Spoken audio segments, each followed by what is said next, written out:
एक धनुष टूट गया, इसमें इतना क्रोध करने की क्या बात है? हमने तो बचपन में ही धनुइयाँ तोड़ डाली, उस समय तो किसी ने क्रोध नहीं किया था। विश्व भर में सम्मानित महाशिव धनुष को बच्चों की धनुरियों के बराबर समझता है। ब्राह्मण देवता, आपको धनुष और धनुष में फर्क दिखता होगा। हम तो क्षत्रिय हैं, हमारे लिए तो सब धनुष एक समान है। लगता है तुझे अपने जान से मोह नहीं रहा। मुझे मोह है कि नहीं, परंतु आपको इस पुराने जीर्ण धनुष से बहुत मोह दिखाई देता है। इसके टूट जाने बच्चों की तरह बिलबिला रहे हैं। रघुवर ने इसे हाथ लगाया, ये टूट गया, इसमें उनका कोई दोष नहीं। क्रोध त्याग दीजिए मुनिवर, बहुत धमका लिया आपने। मैंने तो तुझे बालक समझ अब तक जीवित छोड़ रखा, और मैं आपको एक ब्राह्मण समझ आपके हाथ नहीं उठा चाहता। निरंकुश बाल नहीं जानता कि मैं क्षत्रिय कुलनाश अति क्रोधी वह परशुराम हूँ जिसने कई बार इस पृथ्वी को क्षत्रियों से हीन कर दिया। क्षत्रिय राजाओं का सकल नाश करके यह पृथ्वी बार बार ब्राह्मणों को दान कर दी है। ब्राह्मण देवता, जो वीर होते हैं अधिक बातें नहीं करते, वार करते हैं। विश्वामित्र, यदि इस उद्दंड बालक की रक्षा चाहते हो तो इसे हमारी आंखों से दूर ले जाओ। आप आंखें बंद कर लीजिए, मैं दिखाई नहीं दूंगा। इसे हमारे पराक्रम की शक्ति बताओ। अपनी गुण गाथा आप स्वयं इतनी अच्छी सुना लेते हैं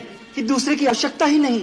अभी तक अपनी महान गाते गाते नहीं भरा हो तो सुना लीजिए। पिता का ऋण कैसे चुक, माता का कैसे काट दिया। बंद हो गया। ये बालक अब निश्चय ही मरणहार है। आश्चर्य है कि मेरे कुठार के सामने आकर भी अब तक जीवित कैसे रहा। मुझे भी आश्चर्य, मेरे देवतुल भैया को मृत्युदंड देने की बात कोई मेरे सामने करे और वो मेरे बाणों से अब तक बचा रहे। लक्ष्मण, भगवान, बालक की बातों पर ध्यान मत है। और फिर उसने तो आपका कोई अपराध नहीं किया। आपका अपराध मैं, मेरे ही हाथ से